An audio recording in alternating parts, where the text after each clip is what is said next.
Hey y'all, how you doing today? If you guys have these sunroofs or whatever, how much do you guys use them? Are they something that's just left closed and don't use them? Or is it something that you guys use? The guy I bought this from didn't use it. I do. It's kind of a random question. Sorry, guys. Anyway, today we are going to be listening to Sense and Sensibility by Jane Austen. And today we are actually on chapter 4.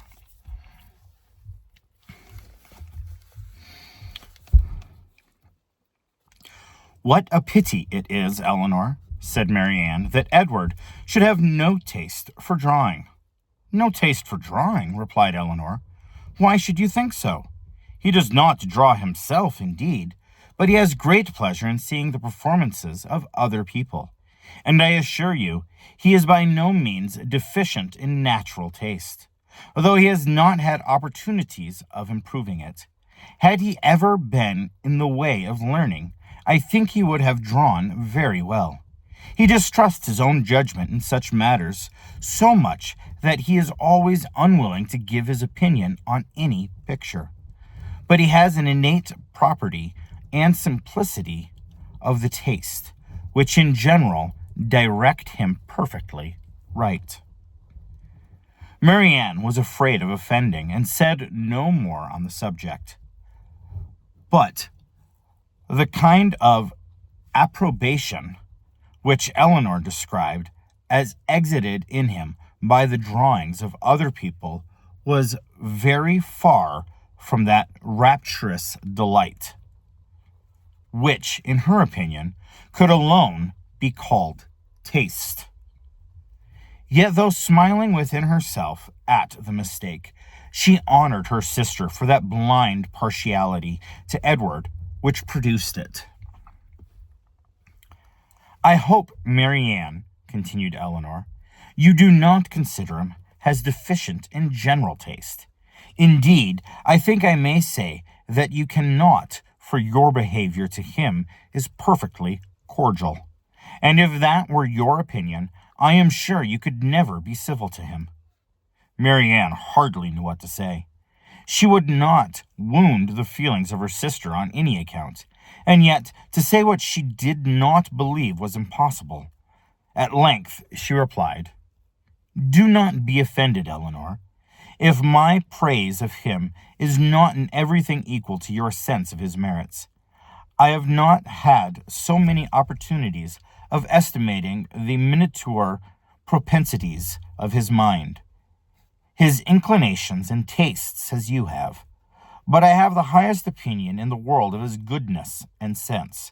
I think him everything that is worthy and amiable."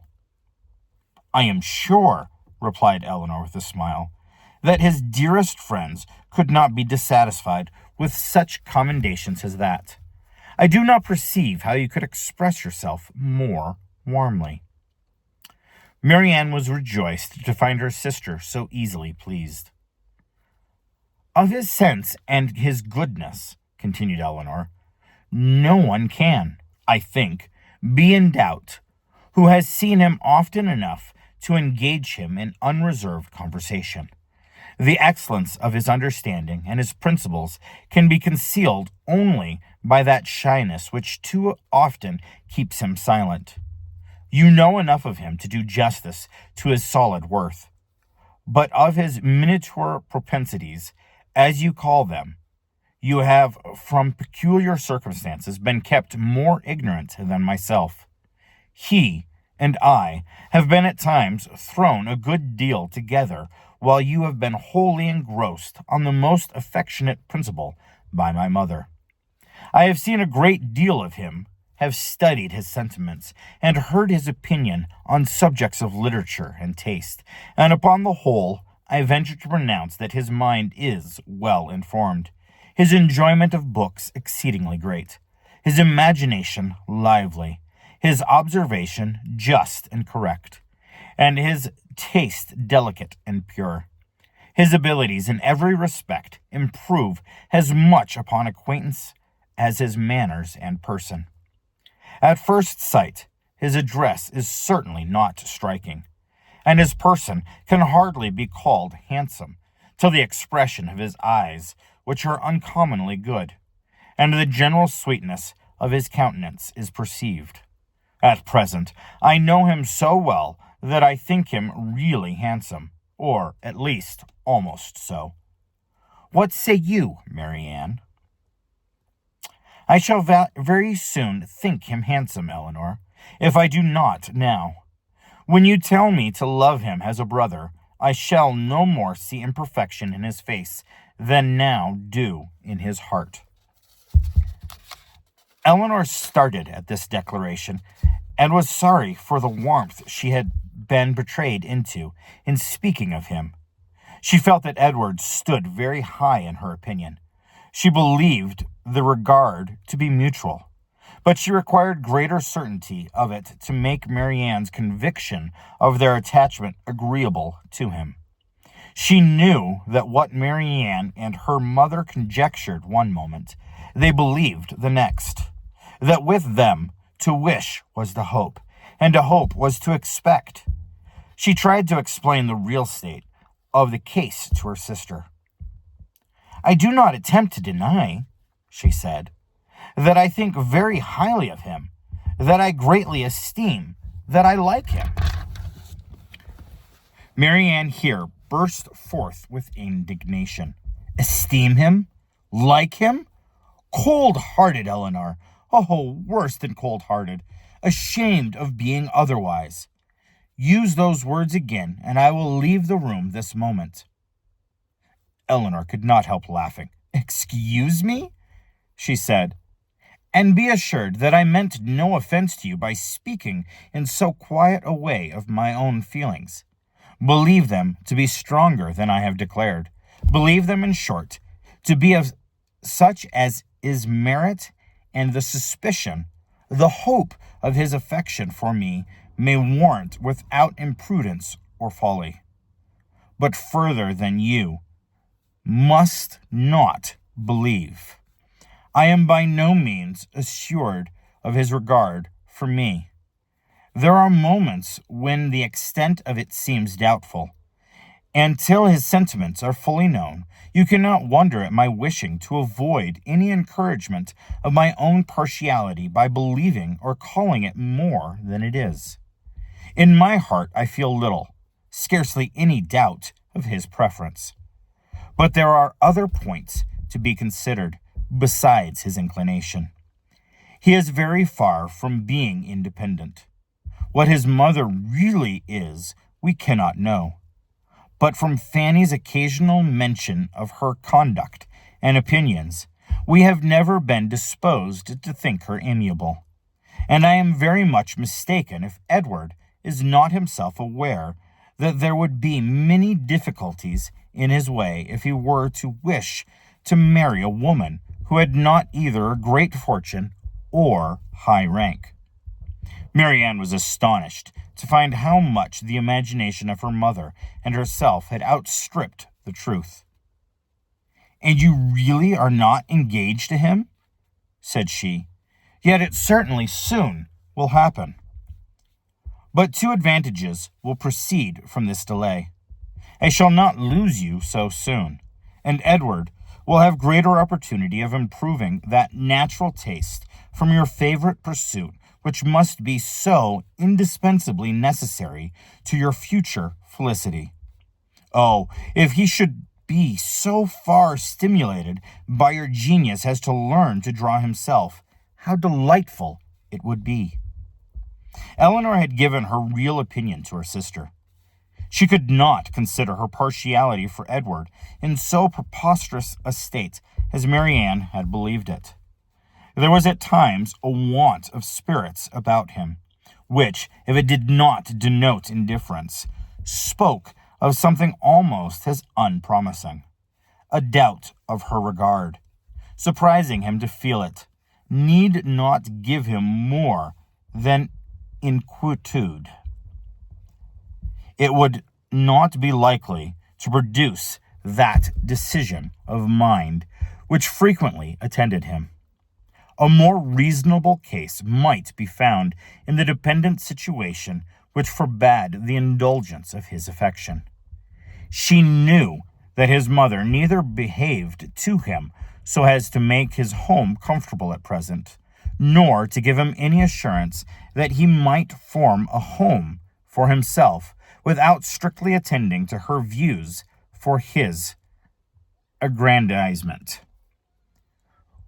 With such a knowledge as this, it was impossible for Eleanor to feel easy on the subject.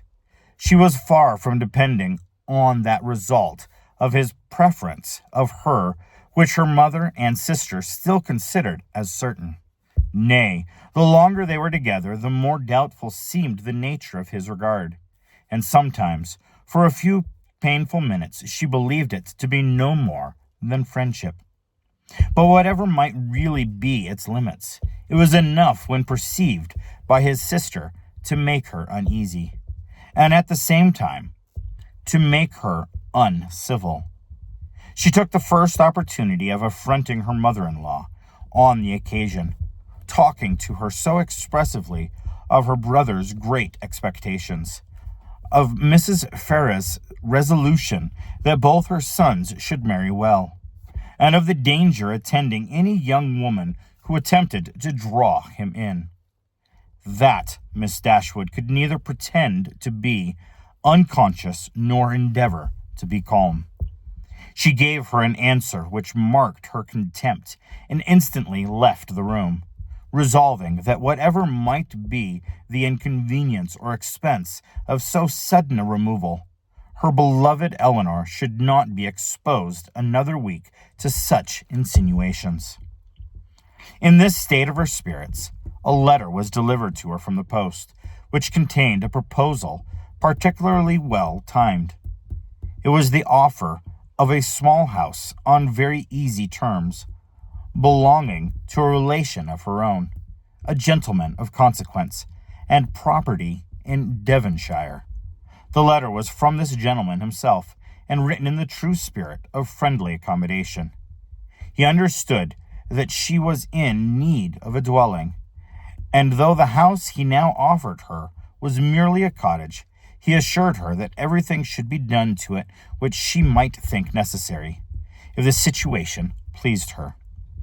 He earnestly pressed her, after giving the particulars of the house and garden, to come with her daughters to Barton Park, the place of his own residence, from whence she might judge herself whether Barton Cottage, for the houses were in the same parish, could be any alteration be made comfortable to her. He seemed really anxious to accommodate them, and the whole of his letter was written in so friendly a style as could not fail of giving pleasure to his cousin, more especially at a moment when she was suffering under the cold and unfeeling behavior of her nearer connections. She needed no time for deliberation or inquiry. Her resolution was formed as she read. The situation of Barton, in a country so far distant from Sussex as Devonshire, which but a few hours before would have been a sufficient objection to outweigh every possible advantage belonging to the place, was now its first recommendation. To quit the neighborhood of Norland was no longer an evil. It was an object of desire. It was a blessing in comparison of the misery of continuing her daughter-in-law's guest, and to remove forever from that beloved place would be less painful than to inhabit or visit it a while. Such a woman was its mistress. She instantly wrote Sir John Middleton her acknowledgment of his kindness and her acceptance of his proposal, and then hastened to show both letters to her daughters, that she might be secure of their appropriation before her answer were sent. Eleanor had always thought it would be more prudent for them to settle at some distance from Norland than immediately amongst their present acquaintance. On that head, therefore, it was not for her to oppose her mother's intention of removing into Devonshire. The house, too, as described by Sir John, was on so simple a scale and rent so uncommonly moderate as to leave her no right of objection on either point. And therefore, though it was not a plan which brought any charm to her fancy, though it was removal from the vicinity of Norland beyond her wishes, she made no attempt to dissuade her mother from sending her letter of acquiescence. So it looks like she is going to go take a look at this house and see what, if anything, is needing to be done to it. Thank you guys so much for tuning in today, and you all have a wonderful, wonderful, and blessed day.